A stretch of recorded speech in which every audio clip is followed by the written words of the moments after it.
Hi again everyone, welcome back again di Altcoins Update. Ada delay 1 hari ya teman-teman sejak terakhir kali kita update Bitcoin, dan juga saya HZ.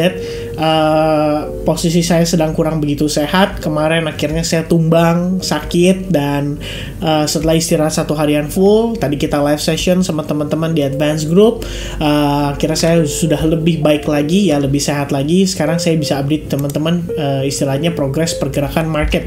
Dan pilihan altcoins hari ini jatuh di Mr. Wallace punya request, yaitu Koti ya, di the first one. Itu yang update yang komen adalah Mr. Wallace ya. Sementara Kak Joseph ini, Ko Joseph walaupun dia komen pertama tapi dia nggak request ya. Jadi ya, tapi kalau nanti suatu saat dia komen, dia request, mungkin saya akan penuhi requestnya ya, Ko Joseph. And then ada request dari Iota by Fikri Zorif, kemudian ada Dikri Nugroho dengan Atom. Nanti keduanya akan saya update melalui grup Telegram.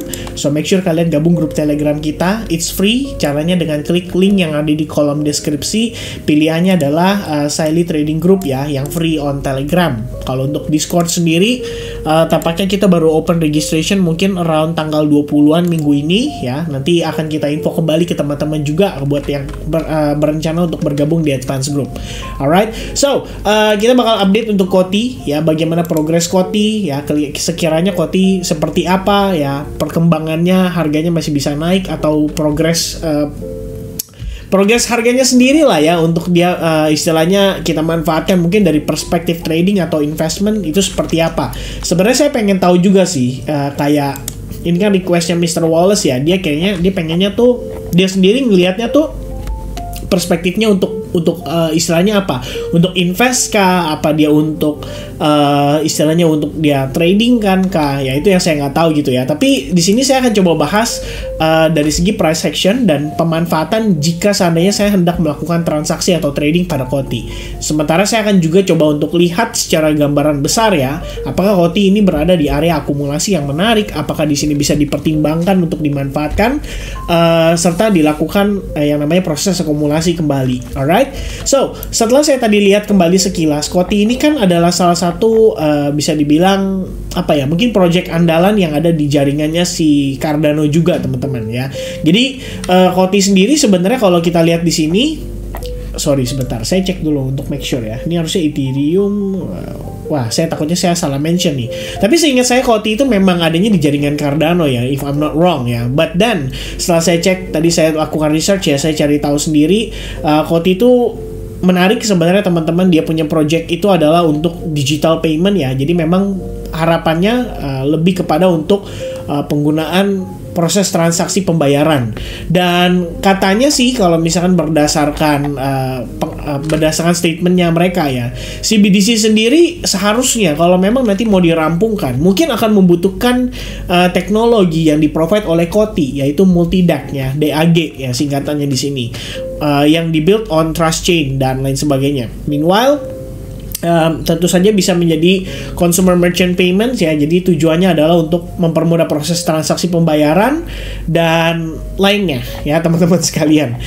Selebihnya mungkin teman-teman bisa lakukan research lebih dalam lagi soal Koti sendiri ya. Kalau in case kalian berencana untuk melakukan investment, maka kalian harus research juga dari perspektif dia punya ekosistemnya ya, koin-koin apa saja yang istilahnya ada gitu di dalam jaringan ini. Kemudian juga kalian bisa lihat perkembangannya seperti apa.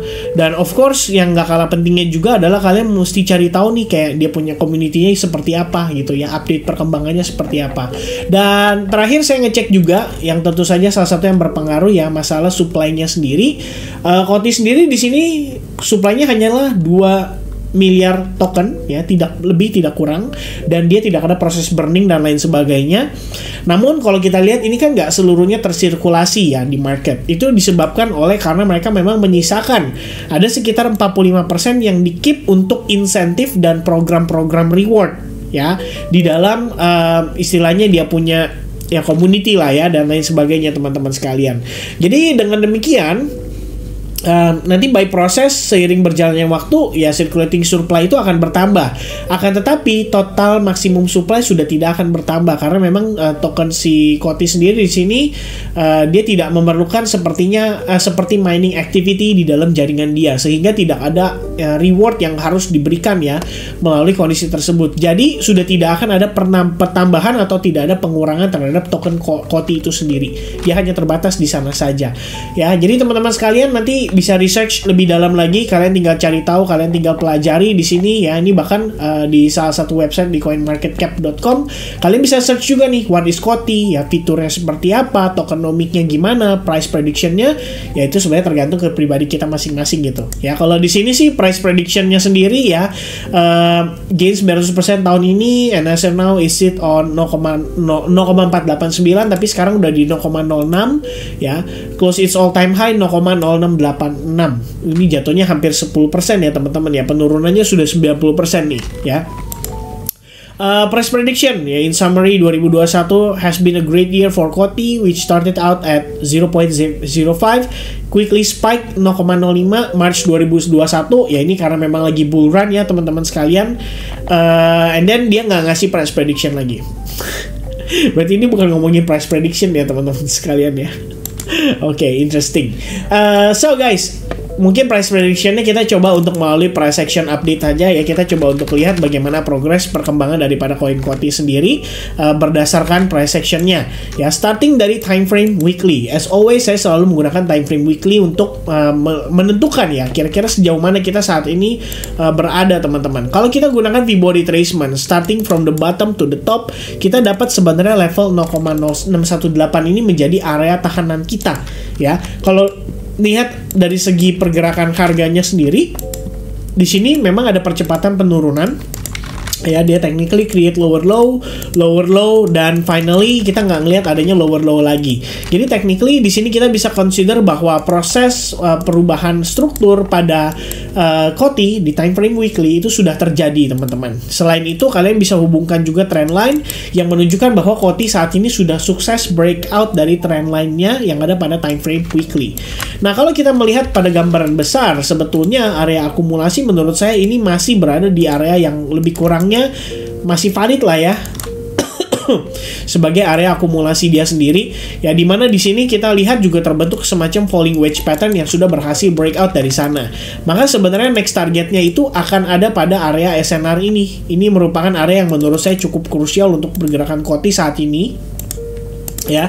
Teman-teman bisa lihat di kisaran 0,11855 dolar. Dan seandainya kita melihat ya di mana area akumulasi kita, sebenarnya saat ini pun menurut saya masih oke. Karena kita secara diskon pun ini masih diskonnya sekitar 50%-an ya dari all time high-nya dia. Jadi menurut saya tuh masih bisa dikonsider sebagai area yang cukup menarik lah untuk dipertimbangkan. Ya, ini kalau misalkan kita gunakan chart istilahnya dari top ke bottom ya, ini dari 0,68 ke bawah saat ini itu turunnya aja udah di 90% teman-teman ya. Terakhir dropnya itu 94%-an, which is lumayan signifikan ya. Tapi kalau kita mengukur berdasarkan low-nya menuju ke high-nya, total diskon yang saat ini di provide ke kita itu ada di kisaran 0,50%, 0,5% atau 0,618%. Artinya sekitar 50% sampai 61% diskon. Kalau teman-teman merasa ini adalah area yang cukup murah, maka sebenarnya Kotti menurut saya di area saat ini masih oke banget untuk dikonsider sebagai salah satu area untuk akumulasinya. Nah, meanwhile kalau kita lihat perkembangan pada time frame daily-nya ya, kita ngelihat di sini ada SNR juga. Lagi-lagi kita ketahan pada SNR itu dan membuat pergerakan Kotti itu tertahan ya. Setidaknya penguatan dia berdasarkan beberapa minggu terakhir itu tertahan tepat di level tersebut. Jadi memang wajar kalau misalkan kita dari sini mendapati yang namanya koreksi. Ya, koreksi itu bisa membawa Kotti kembali ke harga 0,058 lebih kurangnya di SNR ini. Meanwhile kalau misalkan kita ngelihat berdasarkan exponential moving average sendiri, selama 21 masih holding, teman-teman sekalian masih bisa percaya bahwa Kotti itu masih bisa nanjak lagi. Yaitu menjadi perspektif pada time frame daily untuk kita perhatikan saat ini ya. Meanwhile kalau misalkan berdasarkan time frame hourly-nya, mungkin kita bisa mencari informasi ya lebih detail di sini untuk mencari opportunity untuk mengambil transaksi long mungkin pada Kotti. Kenapa saya lebih prefer untuk long? Pertama karena trennya secara overall itu masih sangat bullish, jadi belum ada reason buat saya istilahnya untuk flip bias menjadi sell short gitu ya. Walaupun dengan progres saat ini kita ngelihat sedang dalam keadaan sellers ya, itu lebih mendominasi, tapi saya menilai bahwa progres ini merupakan bagian dari pullbacknya. Mengapa demikian?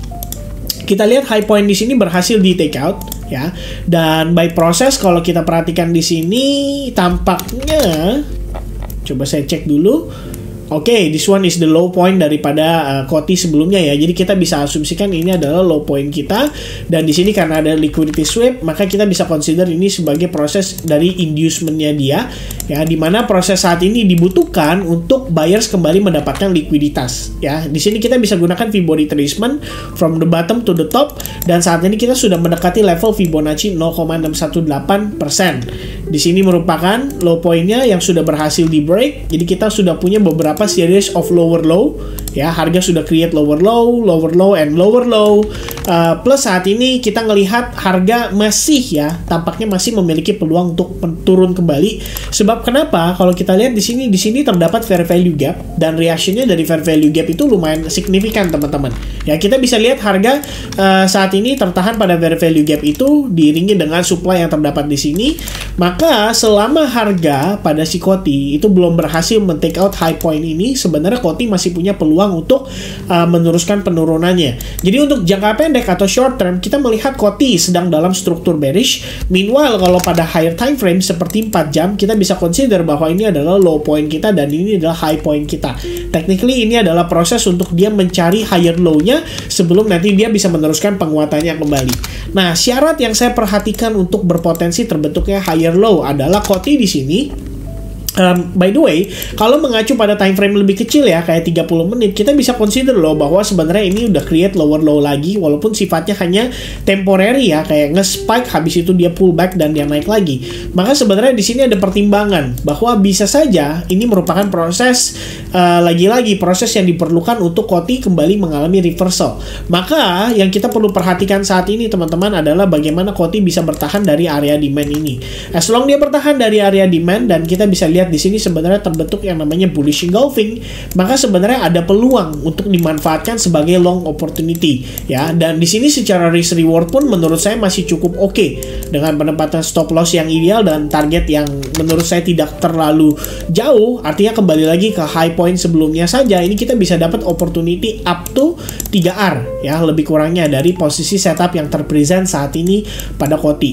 Ya tentu saja di sini dengan patokan kita punya confluence pada Fibonacci 0,618 juga, plus mungkin saya akan gunakan VWAP menggunakan swing low terakhirnya which is di sini, dan mungkin akan lebih baik kalau harga bisa reclaim VWAP dulu ya teman-teman sekalian, supaya lebih tinggi ya dari segi probabilitasnya.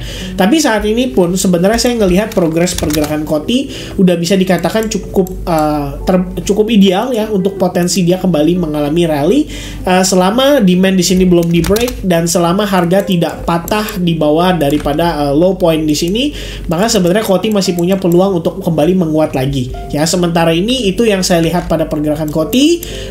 Overallnya secara bias ini masih bullish selama dia EMA 21 nggak patah dan trendline di bawah ini juga nggak patah, maka sebenarnya Koti masih dalam keadaan oke. So itu dia mungkin update saya seputar Koti. Thank you very much guys yang udah nonton video ini, semoga informasinya saya deliver bisa bermanfaat, dan sampai jumpa kembali di update berikutnya. Cheers and God bless guys, bye bye.